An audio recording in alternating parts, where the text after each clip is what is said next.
Back in the day, I used to love playing Super Mario Brothers. Like, I used to love it, but I wasn't very good, I'm not gonna lie. But one of the things that made that game so good was the music. Because the music interacts with you, it changes. It wasn't just the same thing over and over. It sped up when the time was running out, and when you went to like underwater or into the dungeons or whatever, it was different. It was quite quirky and interesting, and those melodies have really stuck in my mind for all of these years. So today we're going to be learning about the person who actually wrote that music. Today we're going to be exploring the life of Koji Kondo. Koji Kondo was born in Nagoya, Japan in 1961. He was surrounded by a lot of music at a young age, and one of the instruments, funnily enough, amongst others, that he chose to explore and to learn was the electric organ. Now, as he got older, he started to be interested in the music he would hear from arcade games. I don't know if you know what arcade games are, but before there were Xboxes and PlayStation 5s and Nintendo Switches and all of that, there were places where you had to physically go in order to play games. Like, imagine you actually had to leave your house to have some fun. Some of these games you might have heard of or even seen before. So for example, there was Pong, which was like two white paddles and bouncing the ball in between them. There was Space Invaders, which you might have seen, and many other games like Donkey Kong and so many others. His love for arcades got him into the idea of potentially writing music for arcade games. And in 1984, he joined a little known company at the time called Nintendo. As I think many of you know, and as you've probably seen, it's really important to get a different variety of music into your listening, and Koji Kondo was exactly the same.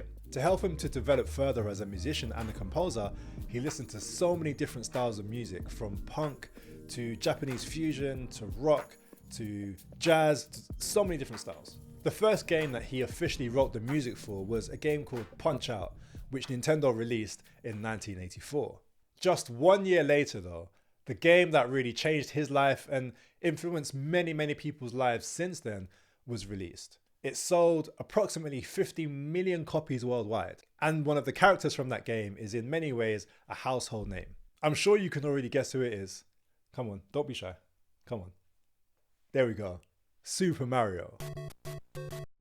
The theme tune to Super Mario Brothers is really iconic, and many of you have probably heard it before. Maybe you've even tried to play it at certain points. Maybe you didn't know this, but he also wrote the music for another game called Legend of Zelda, which in and of itself became a huge hit worldwide. Since then, Koji has worked on so much music, it's really hard to keep track, but obviously the one that people refer to the most, the song that he's most well known for, is the theme tune to Super Mario Brothers. He's had an amazing career, and he continues to work on the music for different versions of the Super Mario game and different versions of the Legend of Zelda game too. I really hope you've enjoyed learning just a little bit about Koji Kondo's life. I just want to encourage you to go and play these games, not just listen to the music, but play the games, because the music was written for you to play the games and to listen to it alongside. If you do a quick search online, you'll be able to find the same games that inspired Koji to go on to do what he did. Games like Pong and Space Invaders can be found easily to play for free. So if you're playing any of these games and an adult says to you, "Oh, you should be doing your work," you can legitimately say, "I'm playing this game for research purposes. I'm understanding the relationship of the character in the game, and yeah, it's research." Don't tell anyone I said that. All right, folks, take care of yourselves. Peace.